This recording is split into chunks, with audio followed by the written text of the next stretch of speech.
Hey, what's going on guys? Jolts here, back with another build video, and today we're going to be going over Cup Master Moze. Yeah, that's right, it's going to be a full Iron Cup build, and we can do it now because they finally gave Iron Cup scaling for Mayhem mode. Before, Iron Cup did pretty much no damage, and now has decent damage. Anyways, if you want to download the save for yourself, I will link it in the description, and that save is going to be in PC format. So that save's only going to work on PC. Alright, let's go ahead and jump into the build. So this is going to be a full Iron Cup build, and Moze has some damage in the build too, but most of it's focused on Iron Cup. First off, we have the Eruption. This is only used to debuff your tougher bosses. So all you gotta do is break the gun and the pellets will home out into the enemies and debuff the enemy by 20% per pellet. That means Iron Cup can hit a lot harder. We have the Flipper, and this is only for Moze if you need a second wind. The Flipper and the Plasma Coil have some of the most insane synergies on Moze, so even with Moze not having a ton of damage for the build, this thing still shreds. Again, only for second wins. The Dark Army. This thing is going to be for spreading fire damage over time on the battlefield. We're not really using it for damage, it's only for applying fire dots everywhere. Why, you might ask? Well, when you put on the Eternal Flame class mod, you have a 15% chance per, burning enemy to get your action skill cooldown instantly. Because all enemies are going to be on fire, you can instantly cooldown Iron Cup.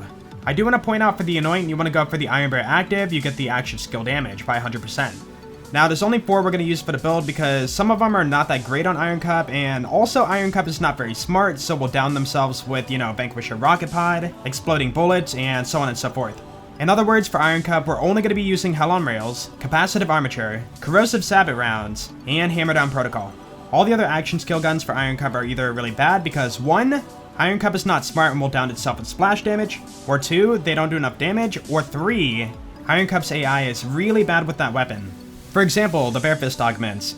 It doesn't know how to use them. It will either miss or punch the air. That is another thing I want to point out is Iron Cup's AI is still pretty bad, and think of it like Flag's Pet, but a little bit worse. Yeah, I'm really hoping they fix it up a little bit better, but if not, we do have ways to control it a little bit easier. And that's going to be with the Backburner. The Backburner does friendly fire damage, so if I shoot this at Iron Cup, we're going to kill it. Why do we want to do that? Well, sometimes Iron Cup will, scan around the battlefield and find nothing.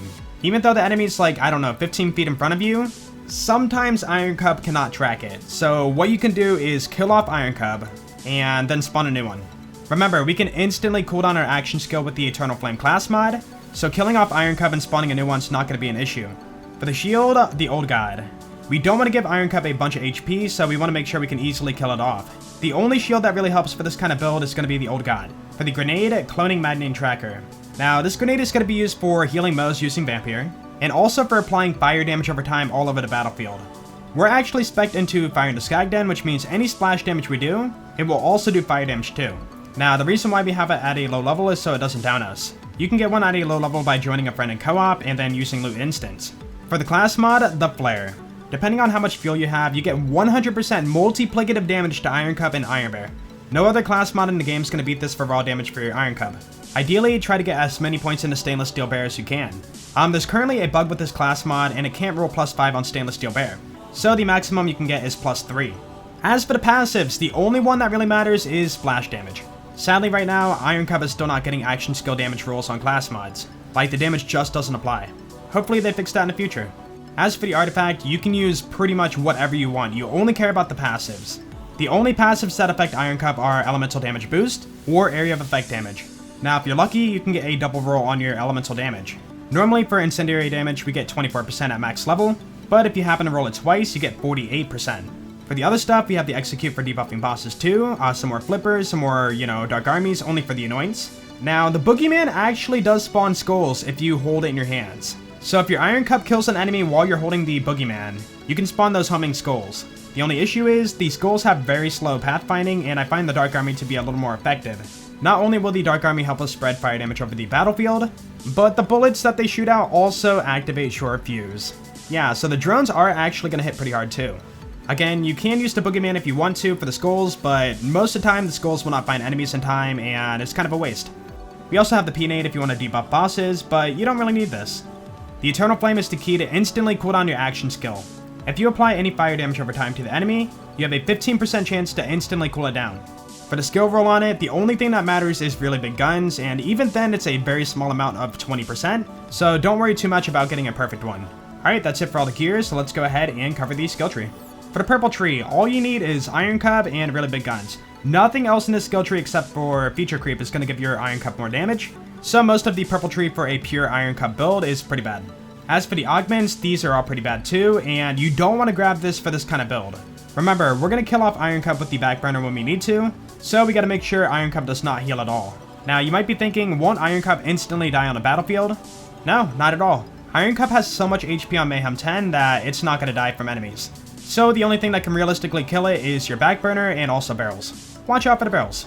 For the blue tree, Fire into Skagden, whenever you do splash, you get bonus fire damage. Now, this does also apply for Iron Cup too, and also it gets Mayhem scaling. You get a decent amount of fire damage out of this. This skill is also responsible for applying fire damage to the battlefield when you throw the Cloning Maddening Tracker, so when you pop on the Eternal Flame Class mod, you can instantly cool down your Iron Bear. Deadlines, when Iron Cup gets a kill, you get fuel back. Means of destruction, when we deal splash damage, we have a chance for ammo and grenades back. Because the Cloning Maddening Tracker does hit many times, we're going to have infinite grenades using this. Toward cross promotion, you get bonus splash damage and a chance for double splash damage radius. That splash damage does apply to Iron Cup too, but the double splash damage radius does not. Stainless Steel Bear. Normally this skill is supposed to give your Iron Cup more damage, but it is bugged. It doesn't apply to Iron Cup. Why do we take it? Well, for whatever reason, it does boost the damage of Fire into Skagden. Why? I don't know. Iron Cup does get Fire into Skagden, so you definitely want to boost that skill. Auto Bear. Basically, when Iron Cup runs out of fuel, it becomes a stationary turret. Vampire. Whenever enemies take a hit from our grenade, we get healing. This will make sure Moze doesn't die. Now, if Iron Cup is dealing splash damage, it gets healing too. Again, Iron Cup already has an insane amount of HP on Mayhem 10, so this skill's not going to help a whole lot for that. Finally, short fuse. We were already so far down the tree, so we might as well focus on a little damage for Moze. Whenever you deal gun damage, you have a chance for a secondary explosion for even more damage. Also, this skill gets Mayhem scaling, so it does a stupid amount. Sadly, it does not apply for Iron Cup, so you're not going to get more damage out of Iron Cup. But it does apply to your Dark Army drone, so you're going to get even more out of that. As for all the guns here on the side, the only one we care about for Iron Cup is going to be Hammer Down Protocol, because the splash damage will not down your Iron Cup. This will, and all these will. Remember, Iron Cup is not very smart, so it'll run right up to the enemy's face and shoot them. Upon doing so, it will down itself. Like I mentioned earlier, we're going to instantly cool down our action skills, so we do not need Grizzled and any of these skills here. Now for orange, we have Armored Infantry. When you have shield, you get bonus gun damage and damage reduction. This only applies for Moze, but we got to move down the tree. Drowning in Brass, when we get a kill, we get a stack, and that can stack 3 times. That will give you up to 60% bonus gun damage. Even though it's not listed on the card, it does apply to Iron Cup too. Fight Off Ingenuity, this will give Moze more shield recharge rate, max shields, and shock damage resistance. This skill isn't going to help a whole lot, but we got to move down the tree because I do want to get myself the Corrosive Sabot rounds. Finally, we have Experimental Munitions. When you or Iron Cup hits a crit, you get bonus fire damage. To the side here, all of these are going to be pretty bad on Iron Cup. The AI is not good, so don't bother with these, but these are going to be really good. For Hell on Rails, we're going to have Fire Railgun shots. For Capacitive Armature, this is probably going to be your best gun on Iron Cup. You can shoot a shock chain and kill nearby enemies. Even if you're not matching the element, you know, shock on shields, this thing will still one-shot them. Yeah, this skill is really strong. Otherwise, we have Corrosive Sabot rounds, you know the reason we took this, so we can move down the tree. Iron Cup can shoot Corrosive Splash rounds. Remember, this is Splash, and these are not. So with that in mind, you will get your Fire into Skagden skill on this, and also your Splash passives on your Artifact and Class mod. I should have mentioned it earlier, but that does also apply for Hammer Down Protocol too. They both do Splash. Now, the reason why we didn't grab Security Bear is because we want to make sure we can kill Iron Cup with our backburner, and like I mentioned already a million times, Iron Cup is not going to die from enemy damage. On Mayhem 10, Iron Cup has a lot of HP. Finally for green, we have Cloud of Lead. Every 4th shot on Iron Cup is going to have added fire damage. Next up, Daka Bear. Sadly with Iron Cup you cannot jump in the back turret, but you do get a 20% damage bonus. Now we have Stoke the Embers. This skill is supposed to give Iron Cup more fire damage, but it's currently bugged. Either way, we gotta move down the tree, and it does apply for Moze, so if we need a second win, it will help. Redistribution. When you score a critical hit, you get health regen and ammo regen. This skill doesn't help Iron Cup in any way, but again, we gotta move down the tree. Scorching RPMs. Iron Cup will get 25% more damage. It does work. And finally, Specialist Spare. Because Iron Cup is always matching these same guns, you get the 60% bonus on them. You definitely want this skill. As for the side guns, these are all pretty bad because they are based on distance, so Iron Cup's not very smart. And these two are okay, and then this one is bad. It does self-splash damage, so Iron Cup will down itself. Alright, that's it for these skill trees, so let's go ahead and show off the build. Take out the barrels. There we go. And we're going to be doing the Capacitive Armature. It's overall the best weapon for mobbing, so you want to have that on. And we're also going to be holding the Dark Army with the Railgun Anoint, which is going to boost your capacitive armature. Summon you in, and let's see it do work. Traces the enemy, and it's not very smart at the start here, but there it goes. It's starting to take off. Again, like I said, Iron Cup's AI is still pretty bad, so you do have to lead it around a little bit. And yeah, you can see here, it's just one-shotting everything. Everything's dead. Now that this area is all cleared, we're going to go ahead and kill the Iron Cup with the Backburner. There we go. And now we got to instantly cool down our action skills. So put on the Eternal Flame. And we're going to throw a couple of the Cloning Maddening Trackers. There we go. And yeah, you can see there the action skill instantly cooled down. Go back to the flare and continue what you're doing. Now, some of you guys might be thinking, why not go more Purple Tree and get like more duration for your Iron Cup so it lasts for almost, 5 minutes, 10 minutes. I'll show you why. I'm going to put you down. You're there. I'm going to go forward to the next mobbing area. And look at Iron Cup. Look at Iron Cup. Way far behind. Aha. That is why we kill it off and spawn a new one. We're not waiting on that.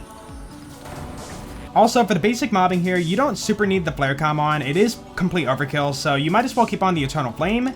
And you don't have to like swap out your class mods very often. So there we go. Yeah, look at this. Iron Cup's not dying whatsoever, which is why you don't need a lot of HP. And you can see all the fire dots we have on the battlefield right now. That is all thanks to our grenades and the Dark Army. Cool. Looks like everybody. Alright, let's kill you off. And I will proceed on. You have a lot of HP normally, so let's go ahead and summon you in. See what happens. And yeah, you can see there, one-shot kill. And you too. Yep. Alright, so you can see for the mobbing, it is pretty straightforward, so let's go ahead and take on a boss.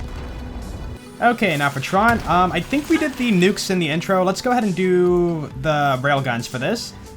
So we'll put on the capacitive armature. There we go. Have on the right anoint. Yep. And because we're bossing, we're going to put on the flare comm too. And let's go ahead and run up here. Summon you. And now we wait. You missed your first shot. That's fine. Second shot almost got the job done. There we go. And there's the kill. Now, if you do want to go for a speed kill, you can debuff the boss. So let's do the Eruption. And then maybe a PNA too. There we go. Swap to the right anoint. Summon you. Go for the shot. And he's dead. Anyways, I think that's going to be it for the video. So like I said before, if you do want to download the save for yourself, I will link it in the description. And again, that save is going to be in PC format. And yeah, if you guys did enjoy the video, then please be sure to leave a like, because that'd be awesome. And if you guys really enjoyed it, be sure to sub. You guys have a great day, and I will see you all later. Peace out.